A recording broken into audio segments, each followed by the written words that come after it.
ये है एलेक्स, जिसकी ये हालत प्रोक्रास्टिनेशन एंड ओवरथिंकिंग की वजह से हो गई है। आज उसे इस छोटी सी उम्र में हाई ब्लड प्रेशर और डिप्रेशन की प्रॉब्लम है। लेकिन सिर्फ एक साल पहले एलेक्स की लाइफ टोटली डिफरेंट थी। ये एलेक्स तो वो बंदा था यार, जिसके मार्क्स को देखकर हमें घर पर मार पड़ती थी। कॉलेज में टॉप करना, एक्स्ट्रा करिकुलर में यूनिवर्सिटी फर्स्ट आना और सभी प्रोफेसर का फेवरेट स्टूडेंट। लेकिन एलेक्स के अच्छे नंबर आने की खुशी में उसके पापा ने उसको एक स्मार्टफोन गिफ्ट किया और यही फोन उसके डाउनफॉल का कारण बन गया। हाँ, शुरू शुरू में तो एलेक्स उस फोन को देखकर अच्छी अच्छी बातें करता था, उसका नॉलेज भी बढ़ता गया। लेकिन टाइम के साथ साथ उसकी मोबाइल यूज और इन्फॉर्मेशन कंजप्शन भी बढ़ती जा रही थी। और इसी के साथ साथ कुछ प्रॉब्लम्स भी आना शुरू हो गए, जैसे कि वो अब रीडिंग पे फोकस नहीं कर पा रहा था। लेक्चर में उसके थॉट्स इधर उधर भटकने लग गए थे and as a result exam में उसके बहुत ही कम नंबर आए, जो कि उसके प्रीवियस परफॉर्मेंसेस से बिल्कुल ही अलग थी। और यही बात उसे खाई जा रही थी। वो पढ़ाई करने तो बैठता था, लेकिन एट दिस पॉइंट ही रियलाइज कि पूरी तरह से वो इस प्रोक्रास्टिनेशन के जाल में फंस गया है। अब इस खाई से निकलने के लिए उसको एक ही सहारा दिख रहा था, उसके प्रोफेसर सर एडवर्ड, जिसकी एडवाइस के लिए 2-2 महीने का वेटिंग चलता है भाई। पर क्योंकि वो सभी प्रोफेसर को जानता था और उसकी अच्छी पहचान भी थी, तो वो डायरेक्टली प्रोफेसर के कैबिन में पहुंच जाता है। शाबाश बेटा, बहुत बढ़िया मुन्ना। मे आई कम इन सर? श्योर एलेक्स, अंदर आ जाओ। सर, मैंने आपको डिस्टर्ब तो नहीं किया ना?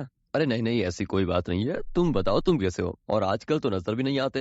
पहले तो तुम बहुत सारे कॉम्पिटिशन्स और यूनिवर्सिटी इवेंट्स में नजर आते थे। Is everything okay? I am fine sir. Sir, आजकल मैं थोड़े प्रॉब्लम से गुजर रहा हूँ और इसलिए मैं आपसे हेल्प लेने के लिए आया हूँ। अरे कोई बात नहीं, परेशान मत रहो। तुम मुझे बस अपनी प्रॉब्लम बताओ, हम अभी शॉर्ट आउट कर लेंगे। सर, मेरी कोई वैसी फिजिकल प्रॉब्लम तो नहीं है, बल्कि मुझे मेंटली प्रॉब्लम है, लाइक ओवर थिंकिंग की। एंड मुझे ऐसा लगता है जैसे ओवरथिंकिंग और प्रोक्रास्टिनेशन ने मेरी जिंदगी को ओवरटेक कर लिया है। लगता तो यूं है जैसे मेरे ब्रेन पर मेरा कोई कंट्रोल ही नहीं है, और मुझे इस फेज से निकालने का कोई तरीका समझ में नहीं आ रहा है सर। इसलिए प्लीज आप मेरी हेल्प कीजिए। अगर मैं कहूँ कि मैं तुम्हें एक सेकंड ब्रेन बिल्ड करने में हेल्प करूंगा। Second brain sound very unrealistic sir. देखो, मैं तुम्हारी सिचुएशन को बहुत अच्छे से समझ चुका हूँ। आजकल काफी सारी यंग जनरेशन, बल्कि बहुत बड़े लोग भी इस चीज से गुजर रहे हैं। वो है इंफॉर्मेशन ओवरलोड। और ये ओवर थिंकिंग और प्रोक्रास्टिनेशन इंफॉर्मेशन ओवरलोड का ही नतीजा है। तुम्हें पता है कि हम लोग पर डे तकरीबन 34 जीबी डेटा के लगभग इंफॉर्मेशन कंज्यूम करते हैं, जिसका मतलब है कि तकरीबन 174 फुल न्यूज़पेपर्स जितनी इंफॉर्मेशन हर रोज हमारे ब्रेन में जाती है। अब ब्रेन ने ओवरथिंक नहीं करना है तो क्या करना है? तो हम क्या कर सकते हैं कि हम एक सेकंड ब्रेन बिल्ड कर सकते हैं, ताकि हम अपने दिमाग को मुश्किल से निकालें। वो कैसे सर? हम सेकंड ब्रेन कैसे बिल्ड कर सकते हैं मतलब? By writing things down, it's literally that simple. अरे कहना क्या चाहते हो? राइटिंग सर, मैं समझा नहीं कुछ। मतलब देखो, अगर हम अपने इम्पोर्टेंट लाइफ इवेंट्स और अपनी जिंदगी की इम्पोर्टेंट डिटेल्स पेपर पे लिखना शुरू कर दें, तो we can build a second brain. और ये जो सेकंड ब्रेन है, ये सारी इन्फॉर्मेशन रिटन फॉर्म में स्टोर करेगा, और वो भी एक इनफाइनाइट टाइम पीरियड के लिए। तो इससे होगा ये कि हमें आगे बढ़ने और प्रोसेस करने में भी काफी आसानी होगी। ओह, पर सर इसे शुरू कैसे करें? ओके, तो देखो, सेकंड ब्रेन बिल्ड करने के 2 मेन स्टेप्स हैं, और पहला स्टेप है कैप्चर। शायद तुमने सुना होगा कि डेविड एलन, जो कि एक बहुत बड़े ऑथर माने जाते हैं, उन्होंने अपनी एक बुक में लिखा था, your mind is having ideas not holding them. And हमारे साथ तो कितनी बार ऐसा होता है कि रैंडम टाइम्स, लाइक हम नहाते वक्त, एक्सरसाइजेस करते वक्त, मतलब इतने बढ़िया बढ़िया अमेजिंग आइडियाज आते हैं कि क्या कहें। और उस समय हम ये सोचते हैं कि बस इस आइडिया पे आज से काम करना शुरू कर देंगे। लेकिन कुछ देर के बाद क्या होता है तुम्हें पता है? वो आइडिया हमारे माइंड से गायब भी हो जाते हैं। और ऐसा इसीलिए होता है क्योंकि हमारा माइंड आइडियाज क्रिएट तो कर सकता है, पर उनको ज्यादा देर तक स्टोर नहीं कर सकता। तो हमें बस उस आइडिया को कैप्चर करने के लिए उसको फौरन से लिख देना चाहिए। और यही ट्रिक बहुत सारे लोग यूज करके अपनी जिंदगी में सक्सेसफुल हुए हैं। फॉर एग्जाम्पल, जेरी स्टनफील्ड, वो हर रोज एक जोक अपनी डायरी में लिखता था। उसके अलावा लियोनार्डो डा विंसी, वो भी हर एक दिन एक न एक आइडिया जरूर लिखता था। और फिर इन्हीं आइडियाज के बेस पर उसने अपनी खुद की एक बुक पब्लिश कर ली है। वैसे सर, आपको क्या लगता है, मतलब मुझे डायरी में क्या लिखना चाहिए?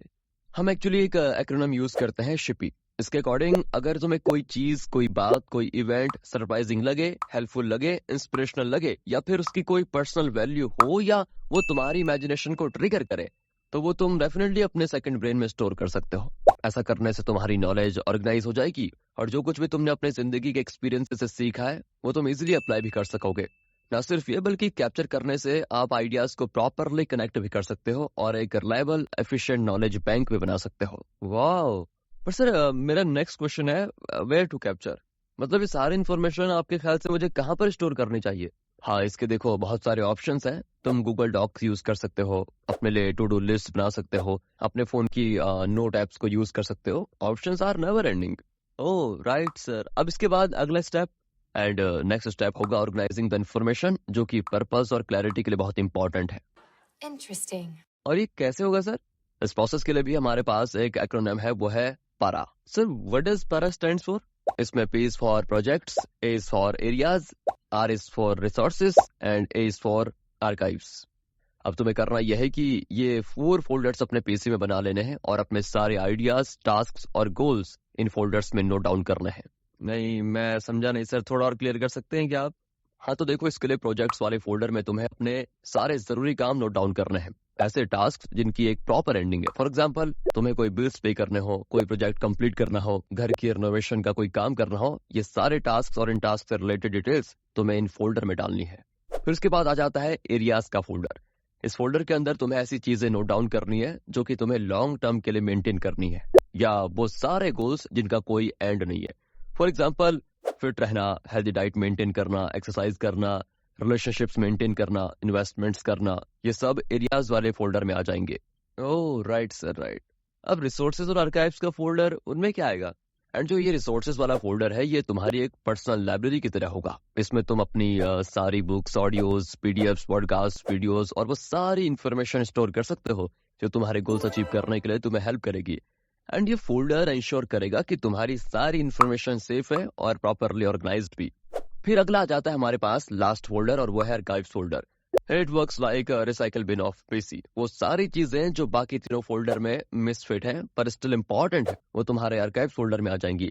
फॉर एग्जाम्पल, कोई डिजीज रिलेटेड इन्फॉर्मेशन जिसके तुम्हें करंटली तो कोई जरूरत है नहीं, पर वो इन्फॉर्मेशन इतनी वैल्यूएबल है कि you can't just let it go. और क्या गारंटी है सर कि ये सब करने से, सेकंड ब्रेन क्रिएट करने से, इन्फॉर्मेशन को कैप्चर और ऑर्गेनाइज करने से मेरा ओवर थिंकिंग और प्रोक्रास्टिनेशन का प्रॉब्लम सॉल्व हो जाएगा?